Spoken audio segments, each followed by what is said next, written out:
Hello, friends. My name is Kaylee. I am Maddie's cousin as well because I'm John's wife, but also high school friend and whatever. So, something about John is the fact that he, not only is he pretty much narcoleptic, but the fact that he sleeps like a rock. And there are pros and cons to this.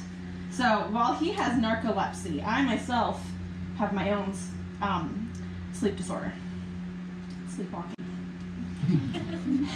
Yeah, so of course, John, being as deep sleeper as he is, doesn't really get the opportunity to witness a lot of my sleepwalking. I've sleep texted him. I've woken up the next day and go, John, why is there a chair in the middle of the living room? I don't know. Well, it wasn't there last night. I don't know. Okay, all right. I've woken up, standing in the middle of the bedroom, and him, who sleeps like a starfish and also a rock, had filled the space, and there's no way for me... Yes, you starfish. And there's no way for me to lay down because I walked away from the bed. And it's so rude, and I'd spend 20 minutes trying to move him, but that dude is I don't lift weights. Okay, it was so hard. Well, before John, I've had other people. My dad's a super light sleeper, so he's the one that witnessed some of my sleepwalking, but especially my brother Bryant.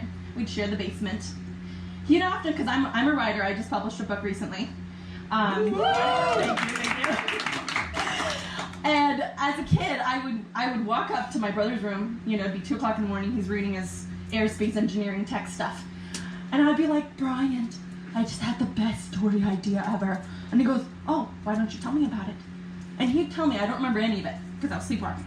But I would spend about half an hour plus telling him about a story. Or I'd come storming into his bedroom and yelling at him that he's stacking glasses in my bed. All sorts of crazy shenanigans. And sometimes I remember little bits and pieces of it, but in my brain, I'm seeing glasses being stacked on my bed. And I'm seeing that chair as a tree, and my brother as some kind of ancient wizard lord that I'm going to tell this wonderful story to.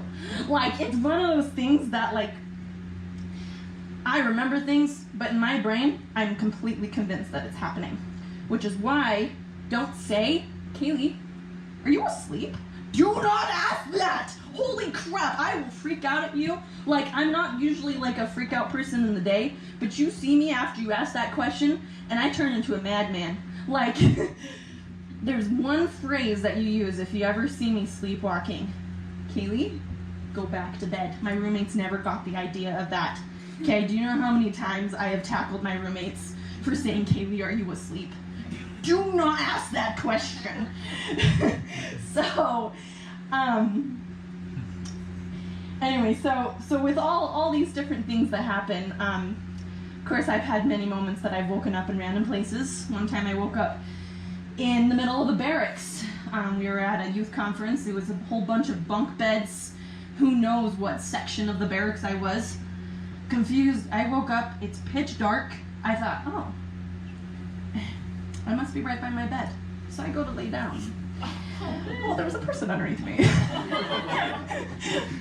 I felt so bad. I'm like, oh crap, I'm so sorry, okay? And I'm like, I don't know where I'm at. I could be in another barrack, who knows?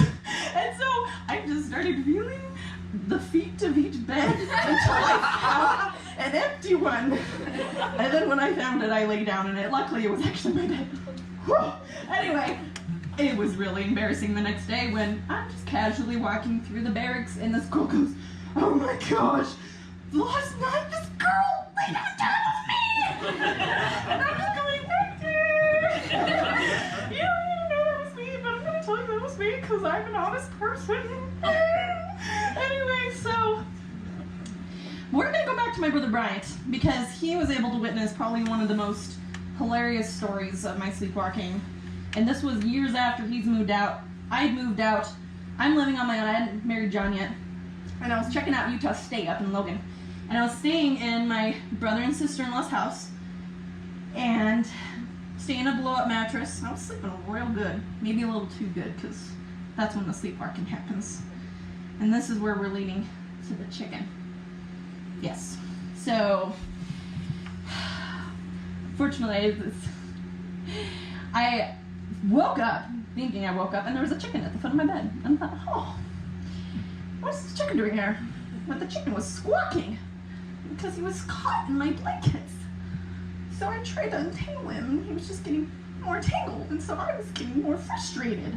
And I just kind of started crying and getting all flustered and everything. And my brother, as sweet as he is, as he's done over the several years we shared that basement, comes walking into the living room and goes, Kaylee, what's wrong? And I'm like, the sputtering, I'm saying, the chicken, like it's, and he goes, oh, okay. And so he goes to sit down, and he sat on the chicken.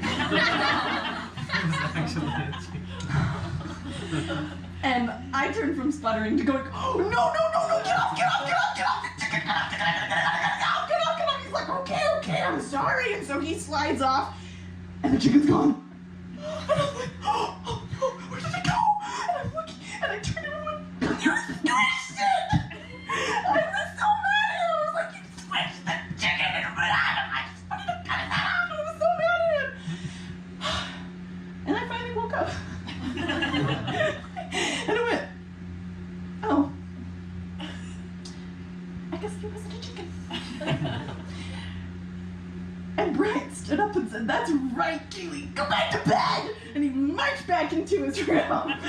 So amidst all this sleepwalking and stuff, I'm hoping John will at least witness a couple of them. He's recorded one of them, so you can ask for one of those random conversations, whatever. But anyway, thank you.